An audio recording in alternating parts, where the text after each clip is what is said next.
You have found what lights you up. I'm your host, Sunny the Life Coach, and I'm here because I see you searching for something or someone out there to help you feel better. Something to take away the pain that you're feeling, the inadequacies. I know all of the things that happen in life can leave you feeling empty. Your search is over.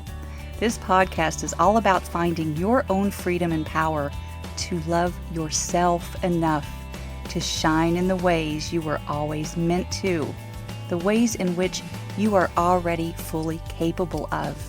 If you're ready for some real talk, some serious truth bombs, and a few F-bombs, you are in the right place. Let's do this. Let's get lit.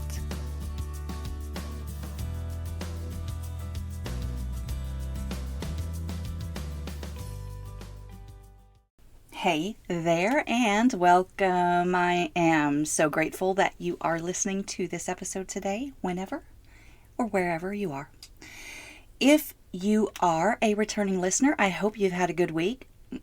And even if you aren't, I hope you've had a good week. Mine has been quite full, actually.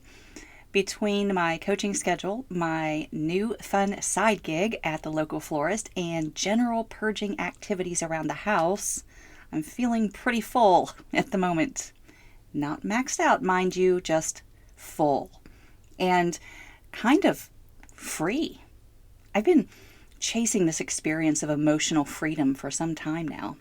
Didn't necessarily realize that I was chasing it, but I have been for most of my life, probably. So yesterday, I just got this hit about force or freedom. A nudge, if you will. It didn't seem as if it were my own thought, but maybe more of an inner guidance. I didn't question it too much. That's what I've learned. Just go with your instinct or your intuition. I think I've mentioned before that one of my coaches told me last year that the difference between instinct and intuition is that instinct is instant. It's coming from your gut or sacral, which is divine, right? Whereas intuition is more of a knowing. Now, it isn't intellectual knowing, but it is an overall knowing that this is the right path for me in this moment. When we talk about right or wrong, it is what is right for me. That is totally an acceptable way to be thinking about it, right? What is right for me? For those of you who are into human design, I am a 2-4 manifesting generator with sacral authority. For those of you wondering what the hell I just said, all you need to take from that is the sacral authority part. I make my best decisions from my sacral, my gut, my instinct. It's or And this is what I've been practicing tapping into, my instinct and my intuition, of course.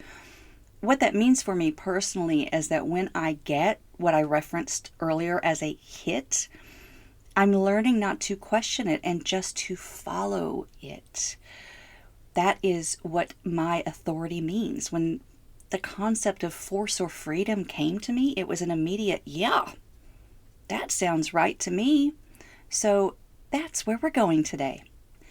I think that force is something that we are all familiar with, but let me explain what comes up for me when I think of force in terms of our conditioning, our programming, and what it means for how we show up in the world. For many of us, the primary method of our conditioning comes through force, and it starts when we are very young children. It starts with things like, yes, you will eat those green peas in front of you. You will not make faces or throw your spoon across the room. It starts in the freaking high chair. And then it moves on to the dinner table. Yes, I was that kid who would sit alone at the dinner table, staring at her plate of liver and onions for the 3rd hour in a battle of wills between child and adult. Seriously, I had, and still to this day have, a physical reaction to liver. It makes me gag. I literally cannot swallow it without my body rejecting it altogether. So as a 7-year-old, I chose freedom over force. I wanted to be free of gagging over my dinner plate. That seems reasonable, right? Except my parents didn't find it reasonable. Back in those days, we kept hearing about starving children in Africa, and for some reason, still unknown to me, I was going to make that whole situation on the other side of the globe better by cleaning my plate. Never understood it then, don't get it now. Those were two completely unrelated things in my child brain, and they remain two completely unrelated things in my adult brain. But that doesn't stop those in authority from imposing their values and beliefs on us, does it? No, it does not. And by the way, that force does not magically end when you turn 18. What does happen when we become adults is that we arrive at this place of our lives already heavily programmed to believe whatever it was those in positions of authority around us, parents, teachers, clergy, friends, whatever their influence was, we latched onto it and made it our own. Maybe we did. Or maybe we filed it away in our brains at the time and said, I'm never doing that to my kid. The cycle ends with me. That's an option too. We're talking about choice and personal freedom today. My point here is that we reach this milestone in our lives of becoming adults, but there isn't really a user's manual for that either. We just keep going and carrying the weight of our programming until we recognize that maybe it's something we want to release. One of my dear friends shared recently that she has been faced with how to treat her mother. She's always been deferring to her mother's wants and needs, always trying to please her. Then one day we talked about it, and she said she had decided not to speak to her mom for a while.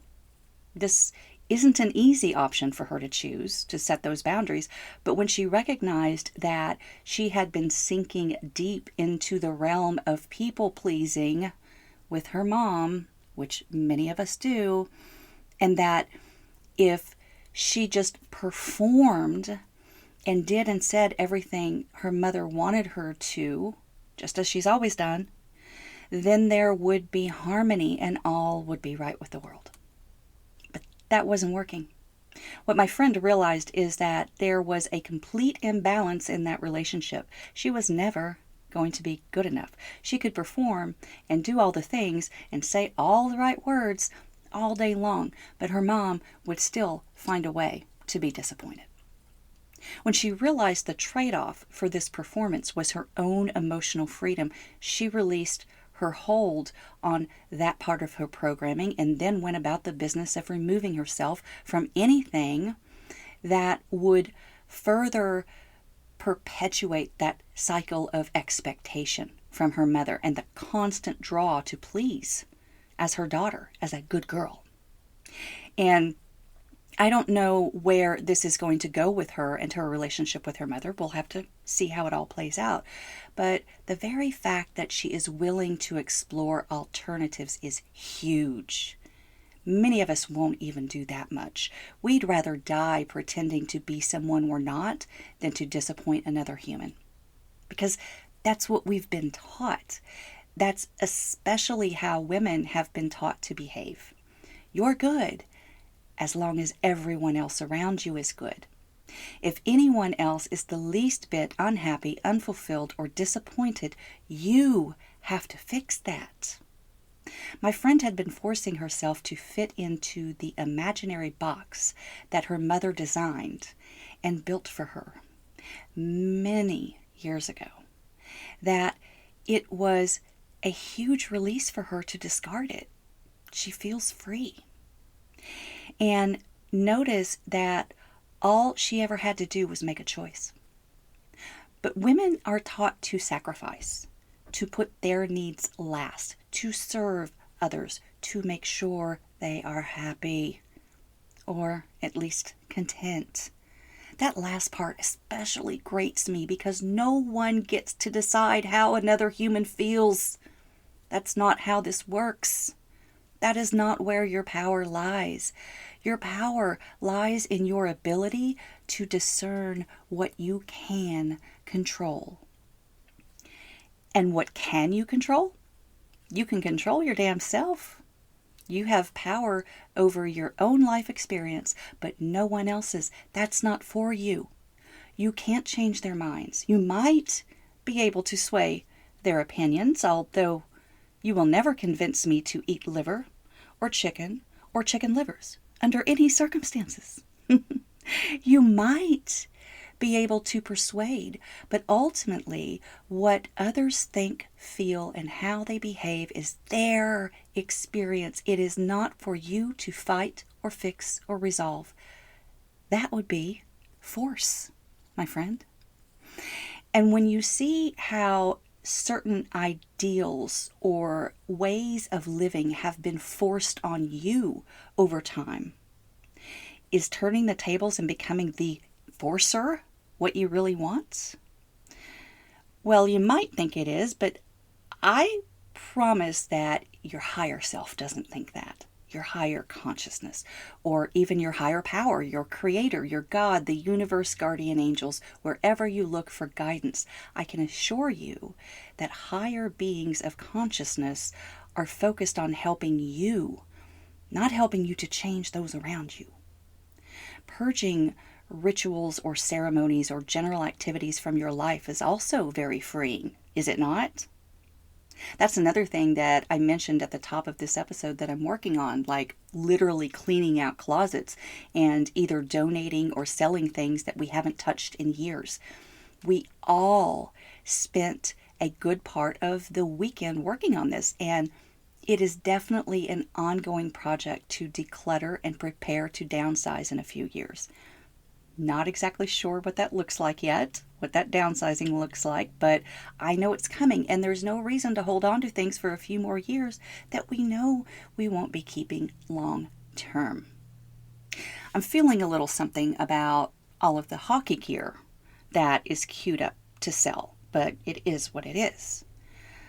I could look at that another way and feel a bit of gratitude that our son does not feel a need to please us. He is not afraid to disappoint us. If I am completely honest here, we both wanted him to stay in hockey. We weren't just invested in all of the equipment, we had become emotionally invested too. And maybe that was selfish on our part to try to persuade him to stick with it. Maybe we loved being spectators more than he loved playing. It's all good because it's not about us. Some things we need to let go of. We need to purge those closet corners. And we need to refocus our intent on breaking destructive cycles. Honestly, going through the process of purging physical items over this past week was quite enlightening. I really got into noticing what emotions came up for me in releasing things. I want you to think about that when you go through the process of releasing people, places, or things that aren't contributing anything close to resembling emotional freedom for you. You may not even know what that looks like because you haven't even taken the time to think about it, much less truly reflect on what your life might look like without that person, this place, or that thing. And you don't have to completely release. I'm not talking about cutting people off, although that is an option, of course. My friend hasn't cut her mother off completely. She simply decided that she will no longer spring into action or respond in the ways that her mother has come to expect of her. She's just not doing it. That's freedom. That's her choice right now. She may make another choice tomorrow. She's entitled to that too. You all know you could change your minds, right? And everyone else around you gets to think whatever they want to about you. Newsflash, they're going to anyway. So why not approach the way that you live your life to be one of ease, one of simplicity, one that has you standing firmly in your own power because you are finally doing life the way that you've always wanted to. What are you waiting for? If you're waiting for acceptance or even permission, you're on the other side of forcing. You're wanting to manipulate the outcome. You want the response to be positive and supportive. Listen, the response is going to be whatever it is. Stop trying to anticipate and plan your defensive moves in this game. Just go with it and flow with it. You just might be pleasantly surprised. You never know. The other person might have just been waiting all along for you to be you. When I first started coaching, I spent way too much time in observation mode, looking at other coaches. What are they doing? What are they wearing? How are they showing up? Who do I want to model myself after? Meaning, what characteristics do I like best about this person or that person? And that's something that we just do naturally. We've definitely been taught to do this, and part of it may even be innate as a form of survival instinct. Find the expert in the tribe. Find the popular one. Find the one that others like me are gravitating toward. Study that person and identify the traits that you'd like to incorporate into your own life, either personally or professionally. Well, no one tells us how to find ourselves. We're starting to get better at this as a collective. I appreciate the access that we have to all forms of media, such as podcasts, YouTube videos, courses, and virtual conversations, which I love. There are a lot of light workers and healers, coaches, and thought leaders who are openly talking about how to find ourselves. And that's where I want to be. Not really trying to model the characteristics of anyone else because there's only one Sunny, but instead embracing the parts of myself that have value to bring to the table. I don't need to force myself into another box.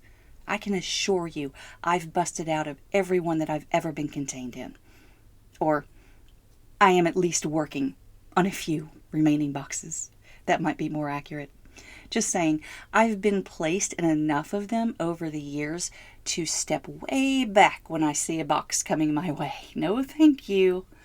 No, thank you. I'm rather enjoying my freedom. And that is what I want for you. As Rumi says, you were born with potential. You were born with goodness and trust. You were born with ideals and dreams. You were born with greatness. You were born with wings. You are not meant for crawling, so don't. You have wings. Learn to use them and fly. Oh, yes. I have been really noticing and admiring birds a lot lately. Every time I see a bird soaring overhead, whether I'm out for a walk or just looking out the window, I keep thinking, what freedom. Maybe your wings were clipped when you were very young. Maybe they were just clipped again yesterday.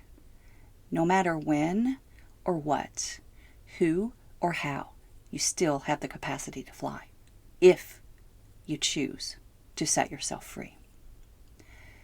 Here is a good time to remind everyone that I am planning a 5-day experience the last week of July, where we are going to dig into this topic and similar topics further. Save the dates for the week of July 25th. I will publish the registration link when it is available in the What Lights You Up Facebook group first. So if you haven't yet joined, please consider checking it out. In the group, we are having some real and raw conversations around the topics of conditioning and emotional freedom, and really leading up to this 5-day event, which I don't want you to be overwhelmed when I say days. It's 1 hour each day. Anyway, search for the group or find the link in show notes. It is a private group, and all humans ready to get lit are welcome. And if you're hearing this at a later date, joining the group will still be your best option to learn what is going on currently. I'm going to continue offering options to interact in that space. Of course, I'm always happy to have a one-on-one conversation with you on any topic that I discuss here, or really anything at all that you would like to bring. I am here for it. My schedule link is also in show notes. Until next time, light up, shine on.